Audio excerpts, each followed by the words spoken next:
नमस्कार देवियों सज्जनों, बहुत बहुत स्वागत आप सभी का फर्स्ट वैदिक मीडिया पर। मैं विनायक ठाकुर और इस वक्त हम मौजूद हैं धर्मशाला विधानसभा सत्र में। तो दर्शकों, जो सत्र चल रहा है विधानसभा का, अंदर तो नेता जो है वो लगातार मुद्दे उठा रहे हैं, प्रश्न के उत्तर भी जो है मिल रहे हैं, परंतु ये जो इस वक्त हमारे पीछे आप देख सकते हैं, यहाँ पे कांगड़ा इकाई पहुंची है, शास्त्री जितने भी हैं यहाँ पर, बेरोजगार शास्त्री मैं कहूँगा इनको। आज ये लोग, इन्होंने विधानसभा सत्र धर्मशाला या तपोवन का इन्होंने रुख किया है। क्यों किया है, मुख्यमंत्री साहब से क्या गुहार लगा रहे हैं, आज हम इनसे बातचीत करेंगे। क्योंकि बहुत से ऐसे नियम हैं जिनके तहत जो इनको रखा जाना है, आगे फ्यूचर में थोड़ी होप जो बनी थी, परंतु कुछ नियम ऐसे आ गए जिस वजह से जो अब थोड़ी उम्मीदें कम हो गई। आज ये कांगड़ा की जो इकाई है वो आज यहाँ पर पहुंची है। हमारे साथ संस्कृत एवं संस्कृति संरक्षण संघ जो है वो आज विधानसभा सत्र में पहुंची है। तो हमारे साथ सभी पदाधिकारी हैं यहाँ पर, इनसे बातचीत करेंगे कि क्या कुछ इनका कहना है, आज क्यों जो है इन्होंने यहाँ का रुख किया और मुख्यमंत्री साहब से ये मिलने के लिए पहुंचे हैं। लगभग 7 बजने के बाद जो है कैबिनेट जैसे संपन्न होगी, मुख्यमंत्री साहब आएंगे, उसके बाद ये संघ यहाँ पर मिलेगा। पहले बातचीत करते हैं। नमस्कार जी। नमस्कार जी। क्या नाम है आपका? मैं सर आचार्य संजीव शर्मा जी आचार्य जी, क्या समस्या आ रही है और क्यों आज तपोवन का रुख करना पड़ा आप लोगों को? इसके लिए सर अभी एकाएक शास्त्री भर्ती निकली थी, तो सितंबर में इन्होंने लॉन्च किया और बिल्कुल उससे पहले सुचारू रूप से भर्ती होती थी पूरी तरीके से। एकाएक 11 अक्टूबर को सरकार की तरफ से एक नियम परिवर्तन होता है और उस नियम परिवर्तन में अनाप शनाप सब डाल देते हैं कि BA विद संस्कृत आ जाए, अन्य संस्कृत आ जाएं, B.Ed वाले आ जाएं। तो सर मैं ये पूछना चाहता हूँ सरकार से कि क्या उससे पहले सही तरीके से भर्तियाँ नहीं होती थी क्या? अगर उससे पहले जो भर्तियाँ होती हैं, यहाँ तक मानिए आप कि 11 अक्टूबर को आनंद फानंद में नियम बना, तो एक C&V की ये हमारी पोस्ट होती है, तो इसमें Hindi teacher, Punjabi teacher, Urdu teacher, drawing teacher, PT और शास्त्री, ये C&V की कैटेगरी पोस्ट है। तो C&V की पोस्टों के अंदर B.Ed कंपल्सरी नहीं है, बिल्कुल नहीं थी। इन्होंने पीछे हिंदी वालों को किया, तो सर हिंदी वालों का डिप्लोमा था, डिप्लोमा 2 साल का होता है और शास्त्री ऑलरेडी 3 साल की है, डिग्री है, तो उसमें तो ऑलरेडी B.Ed की कंपल्सरी नहीं था। तो एकाएक क्या किया इन्होंने, अभी 11 अक्टूबर को एकाएक कि बिना कुछ विचारे, मेरे हिसाब से तो यह है कि बिना कुछ सोचे विचारे या बिना कुछ किसी से विचार विमर्श किए एकाएक इन्होंने अनाप शनाप में ये नियम बदल दिए। और ये नियम बदलने पे सबसे प्रॉब्लम क्या हुई सर कि उसके बाद एकाएक वो नियम बदले इन्होंने, और नियम बदलने पे ये जो शास्त्री लोग हैं, मान लो 20 साल से इंतज़ार कर रहे हैं, कोई 15 साल से इंतज़ार कर रहा है बैच वाइज का कि मेरा कब नंबर आएगा, मेरा कब नंबर आएगा। ऐसा नहीं है कि इन सब ने कमीशन वगैरह नहीं क्लियर किया, सब ने कमीशन क्लियर किया, लेकिन कमीशन में आप देखते हो कोटा वगैरह आ जाता है, तो कोटा वगैरह तो ये शास्त्री लोग तो रह गए बेचारे। तो आप ये देखिए कि सबसे मतलब कि विडम्बना क्या है, दुर्भाग्य है हिमाचल का, मैं तो ये कह सकता हूँ दुर्भाग्य हिमाचल का।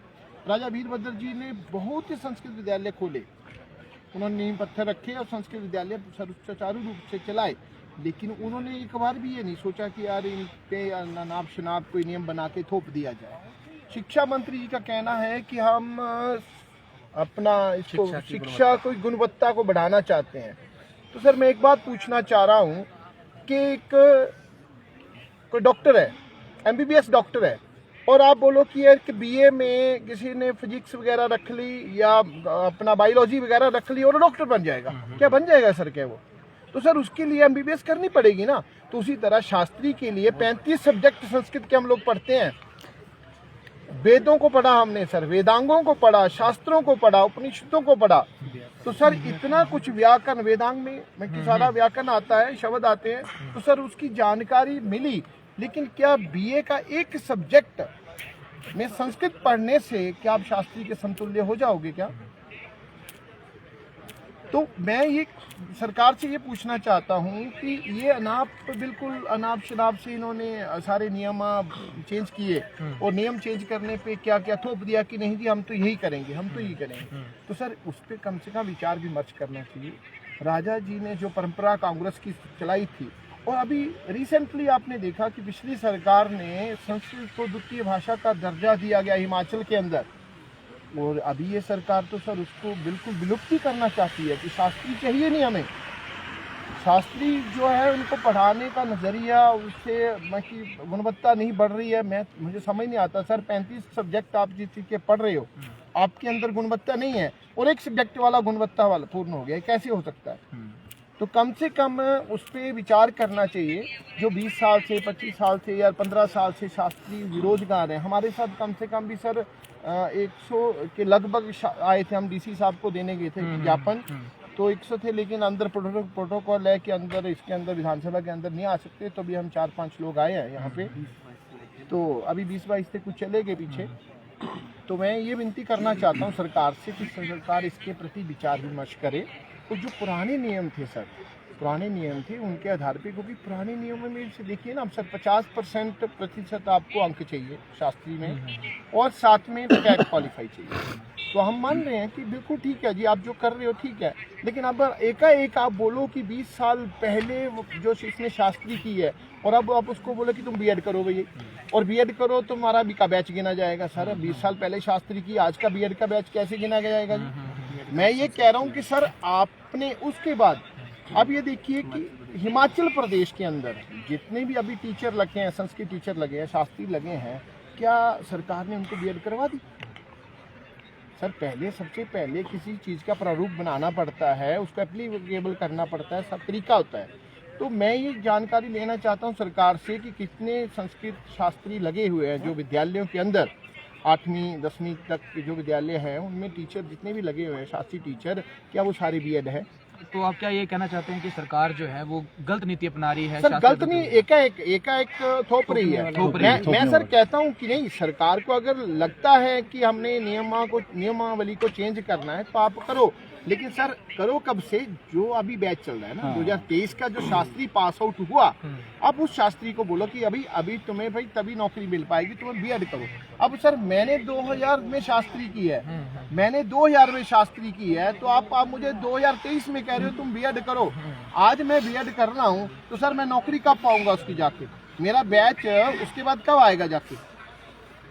तो मैं ये कह रहा हूँ उसके बाद सर हिमाचल के अंदर शास्त्री तो बनते हैं, लेकिन आज तक कोई प्रावधान सरकार की तरफ से ये नहीं हुआ कि इनको बीएड करवाई जाए। हमारी हिमाचल यूनिवर्सिटी जो है वो बीएड का उनके पास कोई प्रावधान ही है नहीं है। तो मैं सरकार से ये अनुरोध करना चाहता हूँ कि आपने अगर किसी को बीएड करवानी है तो कम से कम जो संस्कृत महाविद्यालय है उनमें बीएड का प्रावधान करे, ठीक है, उसमें बीएड का प्रावधान करे। अगर आप इंफ्रास्ट्रक्चर ही नहीं बनाओगे तो सिर्फ लोग कहाँ करेंगे, कैसे कर पाएंगे? आप थोप रहे हो जल्दबाजी में। और नंबर 2 पे जो भी बीए एमए वाले हैं सर, जो अगर उन्होंने बीएड की है तो संस्कृत में बीएड नहीं की है, उन्होंने संस्कृत में बीएड नहीं की है, क्योंकि सर उनके पास आर्ट्स के सब्जेक्ट थे तो उसमें हिस्ट्री वगैरह या कुछ रख के ऐसे कर लिया। अब शास्त्री के लिए तो सरकार कुछ बनाना चाहिए ना।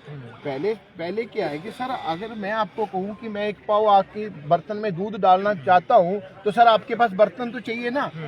बीएड का कोई इंफ्रास्ट्रक्चर ही नहीं बनाया सरकार ने और कह रही है कि हमें बीएड चाहिए। कहाँ से बीएड शास्त्री कर लेगा?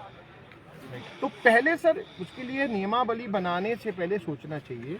और सबसे बड़ी बात है कि जब हमने शास्त्री की है हमें उसी समय कह देते कि तुम बीएड करो भाई, तब नौकरी तुम्हें मिल पाएगी, लेकिन तब तो ऐसा कुछ किया नहीं।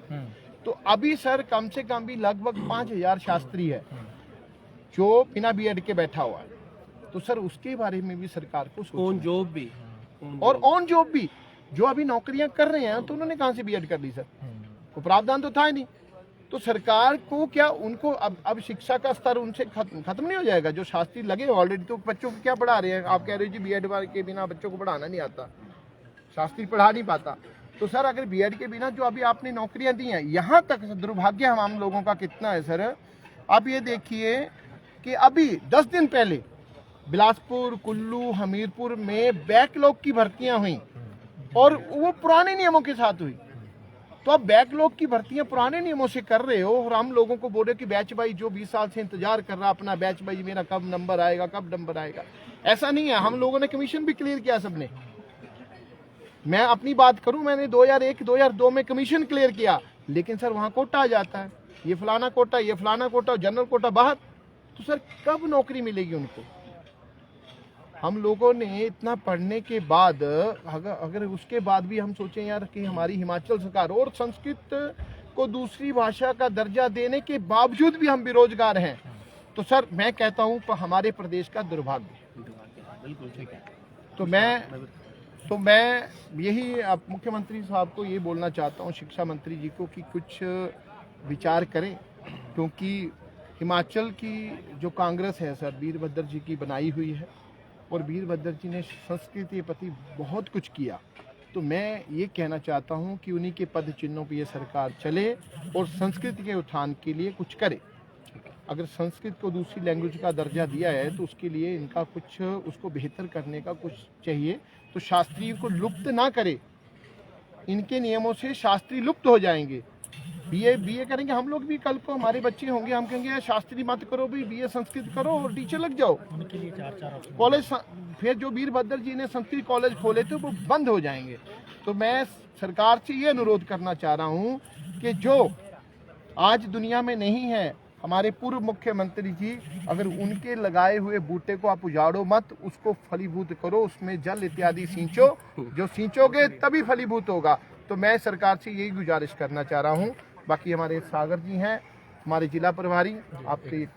तो दर्शकों, अभी हम हैं धर्मशाला विधानसभा सत्र में, तपोवन में, और अभी अंदर कैबिनेट चल रही है सरकार की।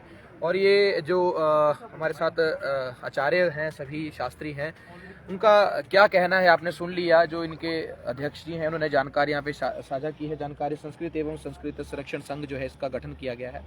केवल जो है 5 से 6 लोग ही अभी यहाँ पर अंदर उनको अनुमति मिली है, बाकी जो इनके लगभग 22 से 23 लोग थे वो बाहर खड़े हैं। आइए एक और हमारे साथ इनके पदाधिकारी हैं। सर मेरा आपसे अनुरोध रहेगा थोड़ा सा कम शब्दों में ज़्यादा जानकारी। जी धन्यवाद जी। मैं सागर शर्मा, जिला कांगड़ा इकाई का प्रभारी हूँ।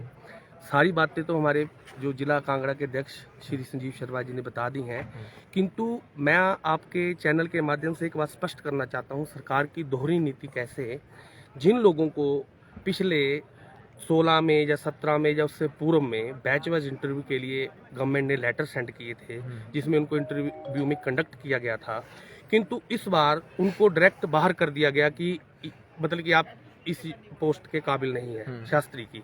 ये एक दोहरी नीति है। क्या इससे पूर्व उनमें योग्यता थी? मतलब कि आपके चैनल के बाद ये पूछना चाहता हूँ सरकार को कि क्या आज से पूर्व में जितने लग रहे हैं, इवन कि पिछले महीने भी जो प्रदेश में भर्तियां हुई हैं हमीरपुर जिला में और बिलासपुर जिला में और कुल्लू जिला में, उनके लिए यदि वही नियम थे जिसको हम समकक्ष थे उन नियमों के अनुसार, तो आज उनसे हमें बाहर एकदम से कैसे कर दिया गया?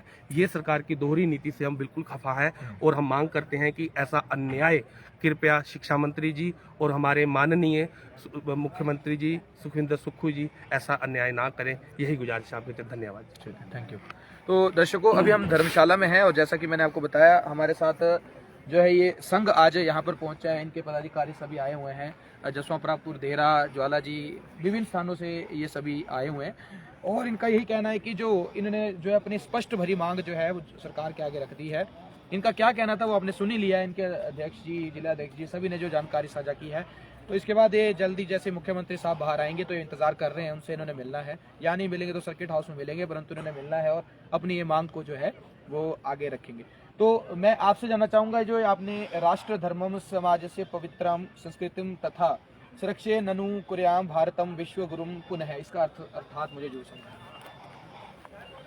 ऐसे ऐसे आप समझाएं वहीं पे। हाँ, यहाँ पे सामने आ जाएं, यहाँ पे आ जाएं। अब आप अर्थात समझाएं इसका। राष्ट्र धर्मम समाजन च पवित्राम संस्कृतिम तथा, हम अपने राष्ट्र को, अपने धर्म को और अपने समाज को संस्कृत के माध्यम से पवित्र करना चाहते हैं। हमारे संस्कार, हमारी संस्कृति, संस्कृत से ही इसका बचाव है। संरक्षित ननुकार्यम, इसकी संस्कृति संस्कारों की रक्षा के लिए संस्कृत की रक्षा करनी पड़ेगी और तभी भारतम विश्व गुरुम पुनः, तभी भारत पुनः विश्व गुरु बनेगा जब हमारी संस्कृत और हमारे संस्कारों की रक्षा होगी। तो बहुत बहुत शुक्रिया आप सभी का, और आपकी मांग जो है अपने चैनल के माध्यम से हम सरकार के आगे रखने की कोशिश करेंगे। शुक्रिया आपसे। धन्यवाद। धन्यवाद। तो दर्शकों, ये थे हमारे साथ सभी बेरोजगार शास्त्री। कहना बिल्कुल सही होगा, क्योंकि रोजगार तो इनका छिन गया है अभी, क्योंकि बीएड की एक क्वालिफिकेशन रख दी गई है, उसमें भी बड़ी सी रिस्ट्रिक्शंस लगा दी गई हैं इनके ऊपर। तो आज ये मुख्यमंत्री साहब से मिलने आए हुए हैं। तो बहुत बहुत शुक्रिया आप सभी का, जनता जनार्दन का। इनकी मांग को उठाइए, शेयर कीजिए इस लाइव को। धन्यवाद। जय हिंद, जय हिमाचल, जय भारत।